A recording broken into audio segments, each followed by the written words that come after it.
Vasudevasutam devam Kansujanuramardanam Devaki Paramanandam Krishnam Vandev Jagadguram. Hi and welcome to Geeta Girl. My name is Sharmila and the Geeta Girl podcast is about how to live skillfully and be your best self by using the advice in the Bhagavad Gita. This season 7 of Geeta Girl is very special, and I'm extremely grateful to my co-producer and co-host Shayla for spearheading this season, because it's about optimal skills that Shayla has realized from looking after her cousin Shalini. Thank you, Shayla, and Jai Shri Krishna. Jai Shri Krishna, Sharmila. The focus of this season of the podcast are the lessons learned while we were living and helping care for my cousin Shalini, who had cancer for 3 years before passing away early this year. And it's what the Gita's lessons taught me as we were going through it, and how the Gita lessons really helped me deal with something that was gut-wrenching. There's no exaggeration there. And how it continues to help me while I grieve her loss. And as we talk and we're recording this podcast, I continue to learn lessons about how we can move through really, really profoundly challenging times, and how the Gita can be a companion through those times. I'm sharing some lessons learned, but I really hope that we can hear from listeners who can share some of the ways they've navigated difficult times with the help and support of the Gita. And before we get started, I want to thank people. I've received so many messages from people who have reached out after hearing the podcast to share messages of condolences and kind words, and also talked about how the podcast has resonated with them. And that means more than I can say. So thank you for that.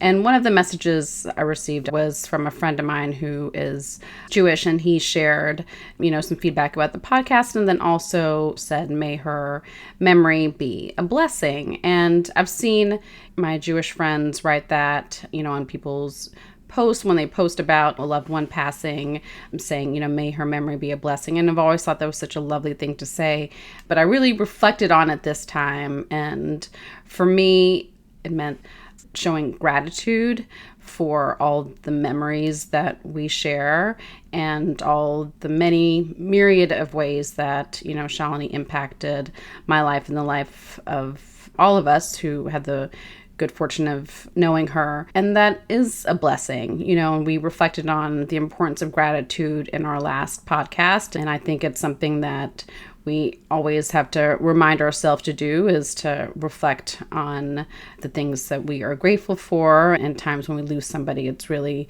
being as grateful as we can for the time that we spent with them. And while that doesn't diminish the pain at all, I think it just helps to kind of refocus our thoughts.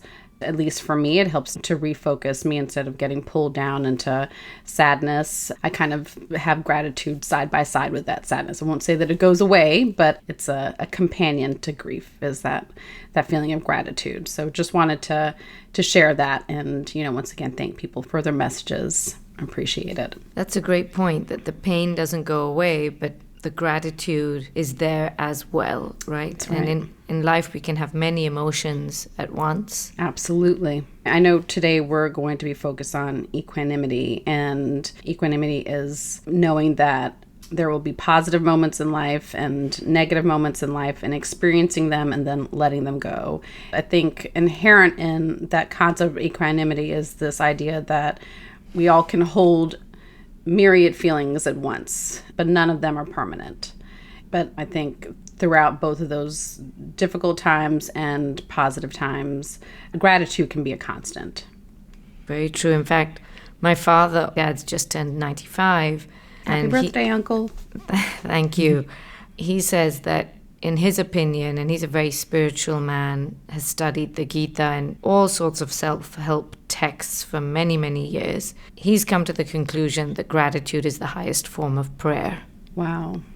I think that's true, right? Because at the essence of gratitude is seeing the divine in things, right? It's seeing the godliness in all things around you, whether it's the food that you eat that you're grateful for, the friendship that you have, the shoulder that you can lean on during difficult times. Those are all ways the divine is showing up in your life. What a nice way to think about it. That it is the ultimate form of prayer. It is. Gratitude ultimately just takes the edge off, right? Yeah, it's true. So let's talk about equanimity. I know that, Shayla, you've talked about equanimity being a huge skill that both Shalini and you used and lent on. Let's talk about what that means to you and what it means in terms of the Geeta. Yeah. I think equanimity is the lesson that I learned the most.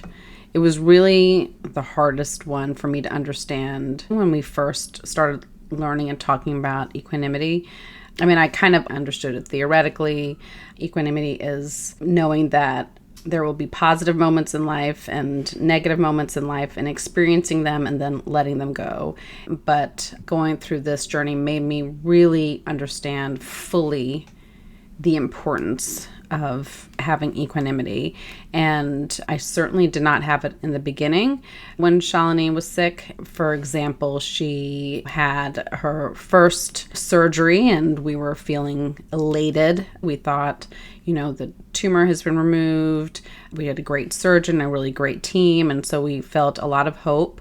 And a few months later, we were told that the tumor had come back and she would have to have another surgery. And that dip was profound. It felt like a slap in the face to hear that after this incredible high of hope. And I'm not telling anybody to not feel that hope. I certainly could not have not felt it. I think, after that initial surgery, we felt, so much gratitude and really felt like, my gosh, maybe this is the good news that we were hoping for since she got diagnosed.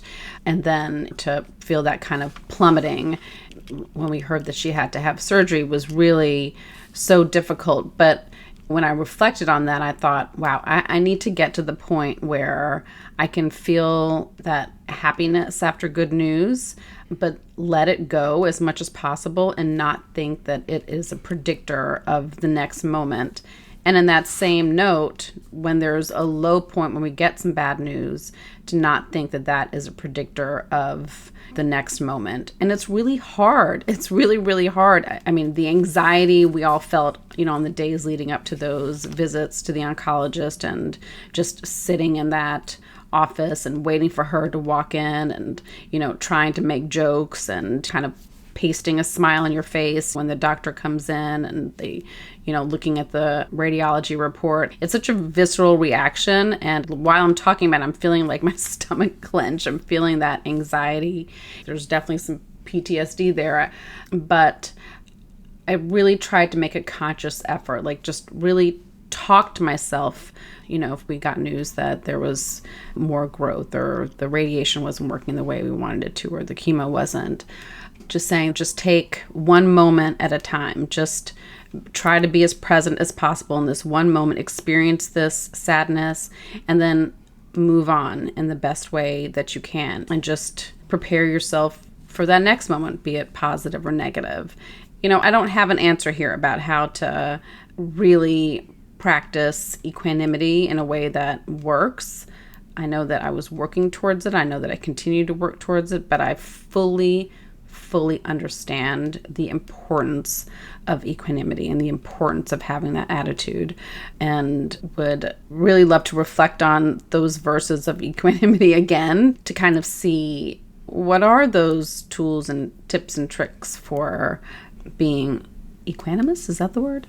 I think calm, really. Calm, yeah. Let's look at the definition of equanimity, right? It's not an often used word, although it's such a big concept in the Geeta. But when I usually teach people for the first time, they don't really know what equanimity means.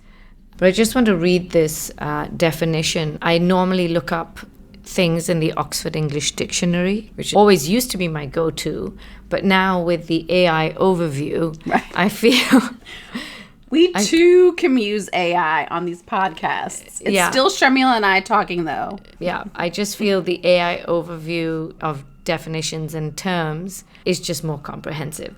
So according to the AI overview, equanimity is a state of mental calmness, composure, and emotional balance, especially under stress or during difficult situations.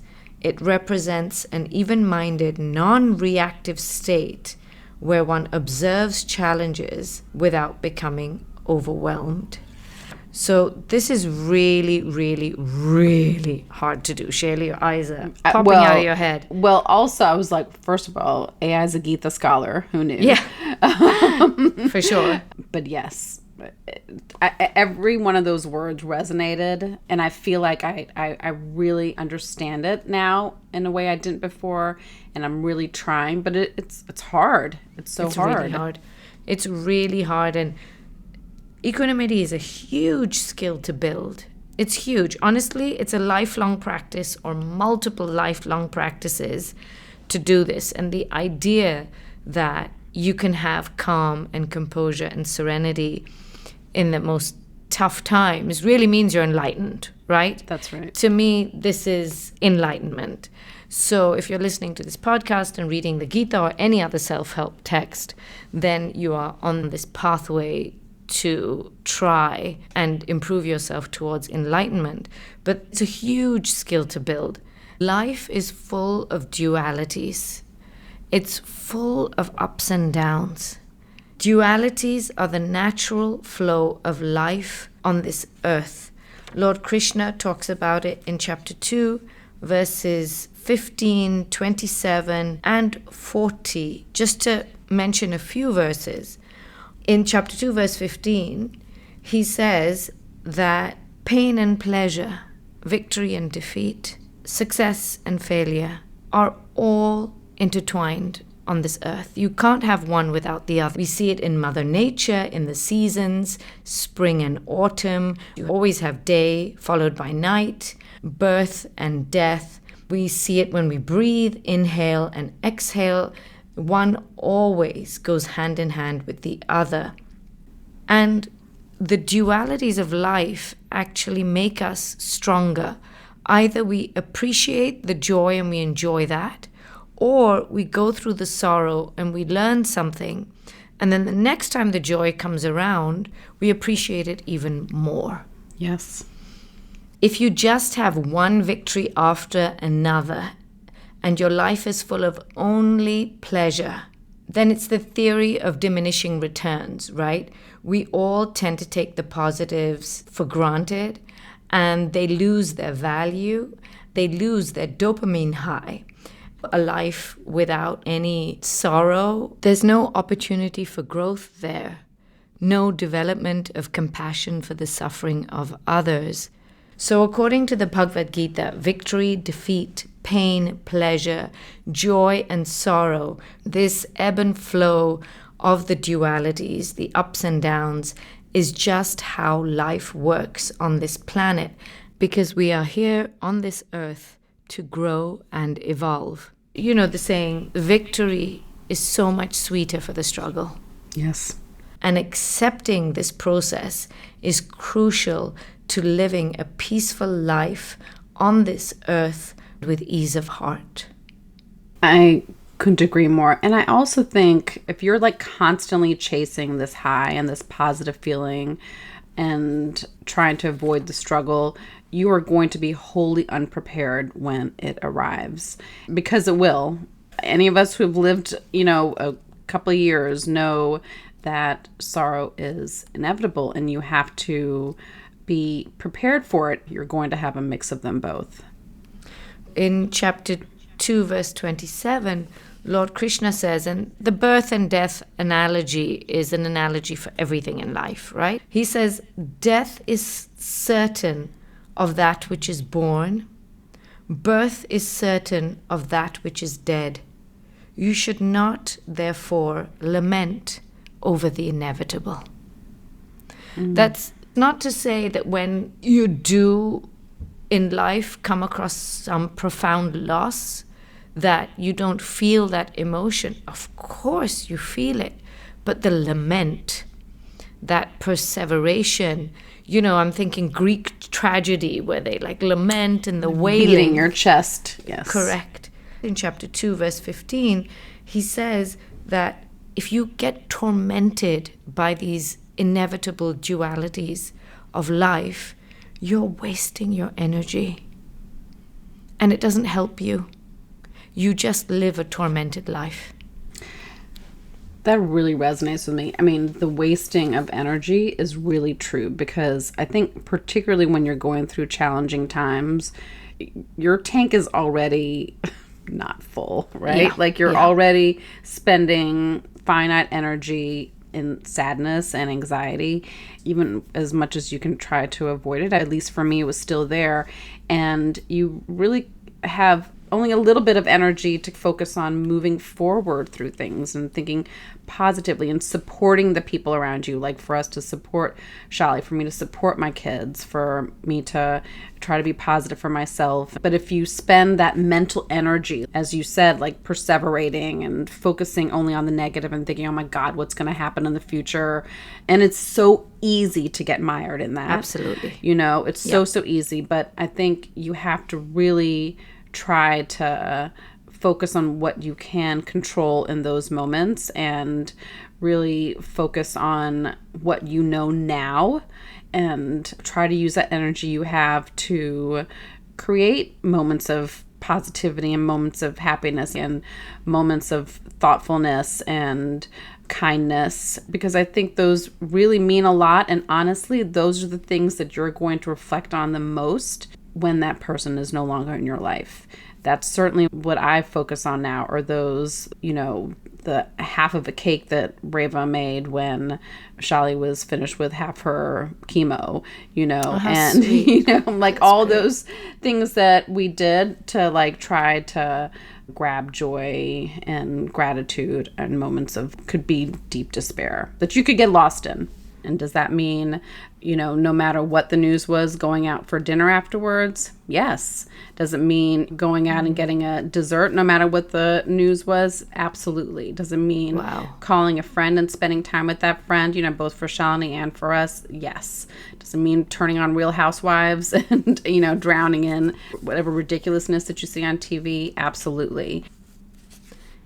Did distracting yourself... No, it was great. It was great. No, okay. It was great.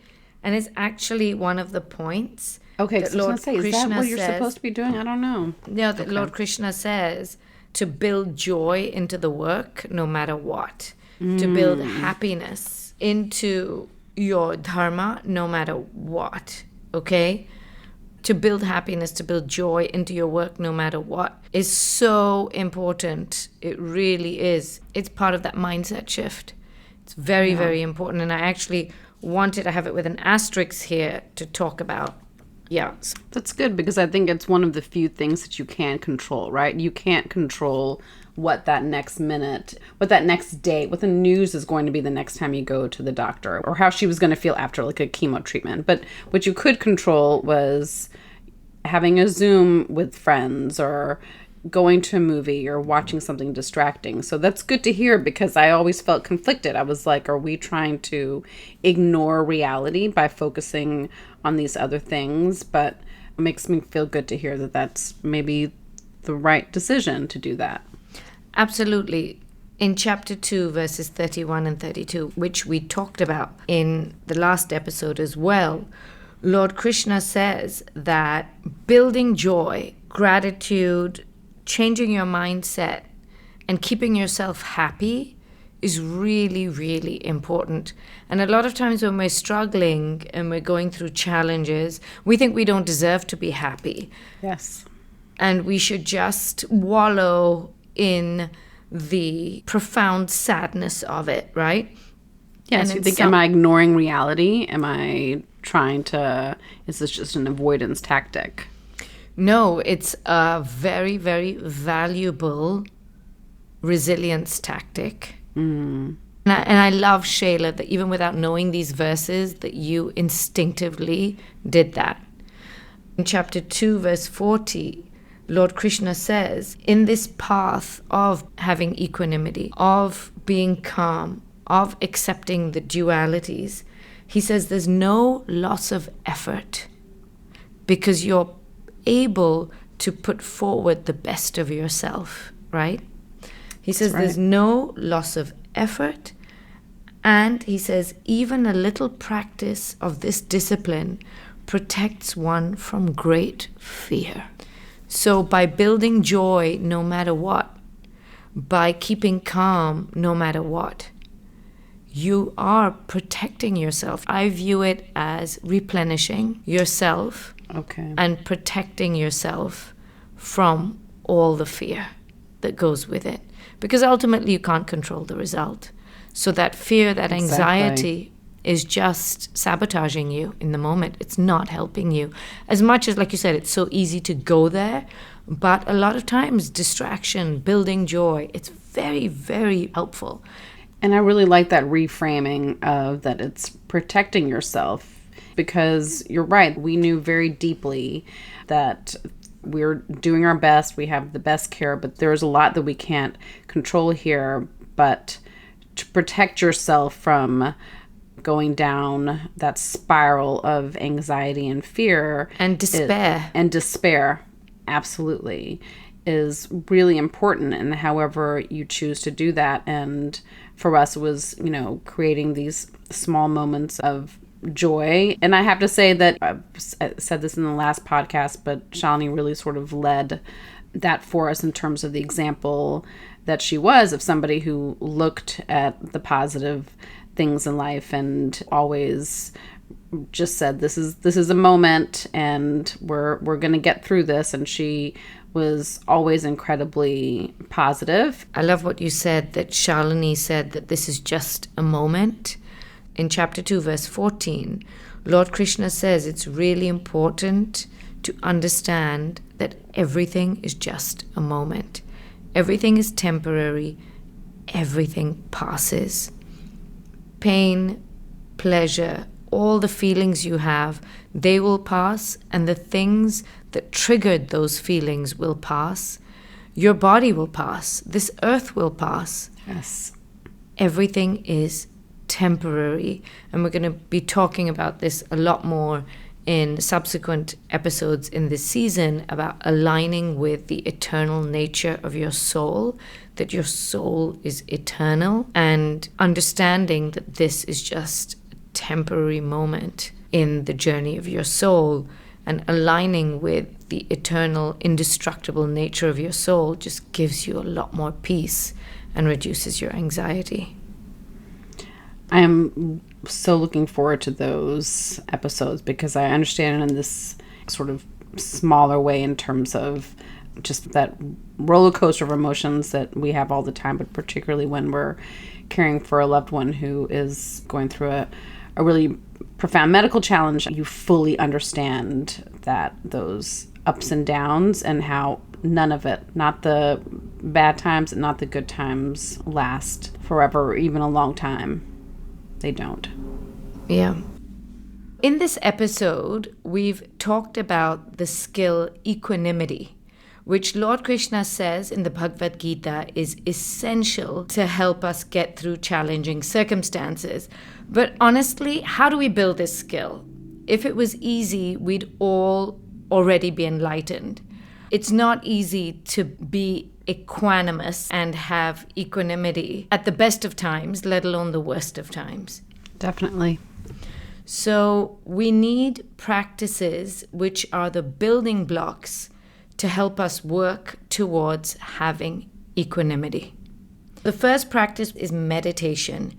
Lord Krishna says that meditation is the one thing that is imperative to be able to change our thought patterns, change our mindset, and have self-control.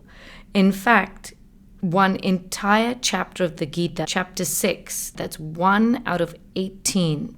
There's 18 chapters in the Gita, and one entire chapter, that's a big chunk of change when you think about it. That's right. That punctuates this point so much. All those verses, are all focused on the importance of this practice. So chapter 6 of the Gita is called The Ability to Have Skillful Action and Self-Control Through Meditation. That's literally the title of the chapter. That shows that you cannot have those things without meditation. Meditation is Correct. literally the foundation for evolving our behaviors. I just want to mention some particular verses in chapter 6, verses 20, 21, and 22. Lord Krishna says, by the practice of meditation, the mind gets stilled. When the mind gets stilled, you are able to transcend, to rise above what you are sensing, the sorrow, the pain, what you're seeing, what you're hearing, what you're feeling, what you're tasting, what you're touching. Lord Krishna says, through the practice of meditation, the mind gets stilled. You can rise above what you're experiencing, maintain your equanimity, and he says in verse 22, such a person is not shaken even by the heaviest affliction. Wow. You know, I have to say, if I can give one piece of advice to people, it is to build this foundation so that when you really need it, when you're in a very difficult time, you already have the skill to do exactly this, get through these incredibly difficult and heavy moments, because we're all going to experience them. I did not have this practice. I didn't, but I certainly think that I could have benefited from the practice. It would have helped with my anxiety. It would have helped with feelings of distress and out of control. I would have felt all of those anyway, but it certainly would have been far less. And I'm trying to build that tool of being able to find that place of calm automatically, and you do that through meditation. Yeah, meditation is like building up your bank balance of calm, of being in the moment, of being able to control your emotions rather than your emotions and your thoughts running wild and controlling you, so you can access that when times are really, really tough. Yes. That you can, draw a check on that bank balance that you've been building up of meditation. If you haven't started a meditation practice, just start small. We have a meditation podcast. It's one of our very first podcasts where Sharmila walks you through a meditation. Do that one. There's many on YouTube. Get an app. Do it yourself. However you do it, just start building that. And I can also say that, as I've mentioned before, Shalini did have this practice, and she had, the skill and the self-control to be able to deal with an exceptionally difficult time. That's a practice that Shalini had for years and years, that she also credited for helping her through the most difficult times and the times where she had such profound fear and anxiety. Not to say that she still did, but I think it kept her from kind of falling into that place and not being able to kind of claw her way out. And I have found that really helps me too. I mean, Sharmila's been talking about doing meditation for as long as I've known her and the importance of it. We've always said it. And I kind of, did a few deep breaths here and there, and then kind of lost track and stopped. But now I'm really focusing on it because I've witnessed the benefit. I just want to conclude this meditation section with verse 23. Lord Krishna says that through this meditation, through the stillness of mind, you're able to achieve disconnection from the union with pain. Now, that doesn't mean you don't experience pain. That doesn't mean that you don't experience sorrow, but the perseveration, the union, the holding on to, the PTSD, that you're able to rise above through meditation. Does that sound like what you experienced with Shalini? 1,000,000%. 1,000,000%. I mean, I'm working on it now, but, I wish I had it then. So we've talked about meditation. Now, the second building block to work towards having consistent equanimity is accepting the inevitable dualities of life on this planet. We've talked about it earlier in this podcast. I just want to reiterate that understanding, accepting, and having realistic expectations of life and its ups and downs also helps us to stay calm when those downs materialize in our lives.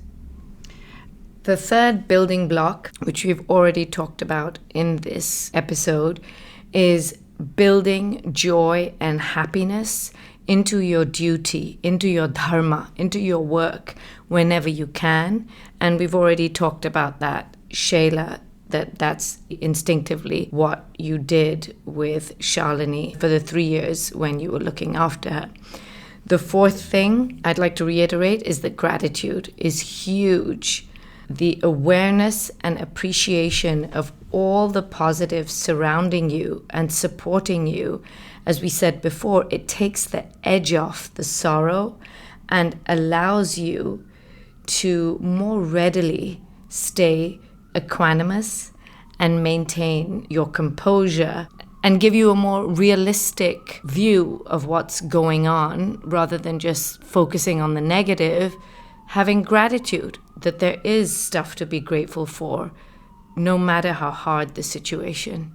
Absolutely. And at Shalini's celebration of life, we actually gave everybody gratitude journals. That's amazing. Which, because as I've mentioned before, she kept a gratitude journal for years. And when you start practicing gratitude, you see it everywhere.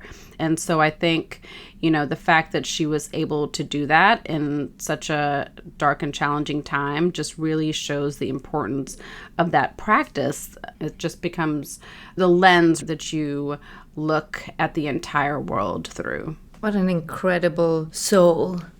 Yes. That Shalini is, and what incredible gifts she's left for everybody Shalini touched, including the listeners of this podcast. Yes, absolutely.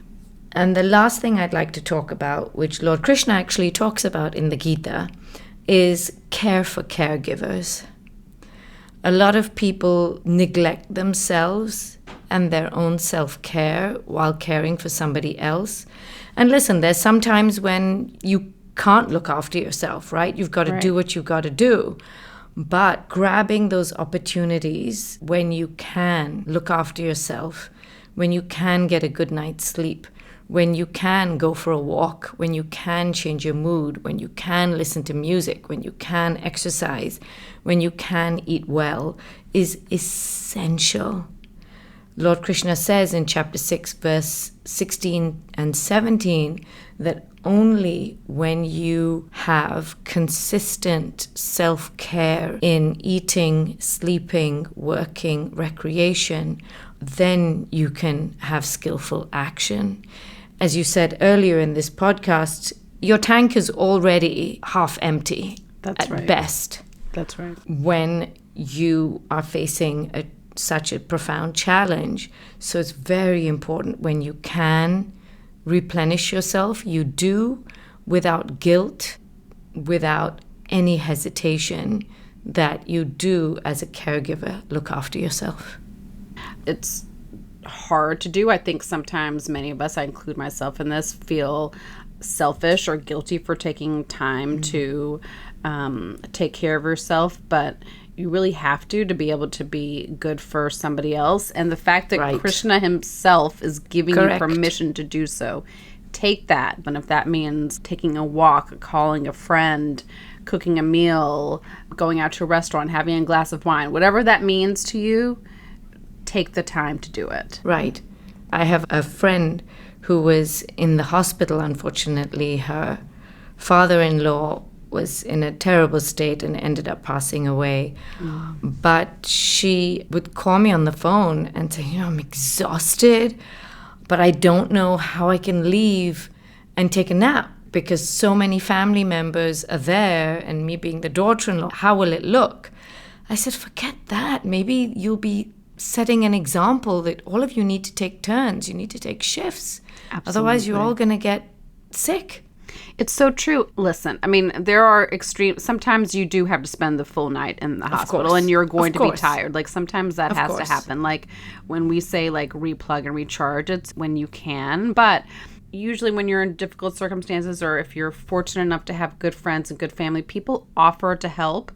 Take advantage of that. If that Right. means them taking a shift at the hospital or bringing you food or just coming and watching a Netflix video with you while you sit in a hospital room, or just come and hold your hand, take advantage. People really want to be able to help, and they're so happy when you reach out to them. Right. Give people the opportunity to be a good friend to you and to take care of you, and think of how it feels when you're given the opportunity to take care of other people. So, if someone offered for help, say, yeah, why don't you bring me a meal? We definitely had a lot of people in our lives who brought meals, who visited when they could. They sent cards. They walked Shali's dog. We had people do all kinds of things. When people offered, we tried to take advantage, because that's also a way for the people in your life to feel connected and feel like they're doing something also. Right. It's also good for their karma. Yes. And I want to mention that all these practices, meditation, accepting dualities, equanimity, building joy, gratitude, self-care, this is ongoing lifetime work. Yes. Definitely work of many lifetimes. So give yourself a break. Try not to judge yourself or other people, and just do the best you can. Please continue to message us at Sharmila at geethagirl.com, or you can DM us or message us at our Instagram or our Facebook pages. Those are Geeta Girl Podcast. We love to hear from you, and would love to hear about what got you through difficult times, or if you have a question, if you're going through something right now, we're thinking of you, we're there with you. And this is a Geeta Girl community. We look forward to connecting with you on a future podcast in this series. Thank you, everyone. Jai Shri Krishna. Jai Shri Krishna. Vasudeva Sutam Devam Kansujanuramardanam Devaki Paramanandam Krishnam Vandev Jagadguram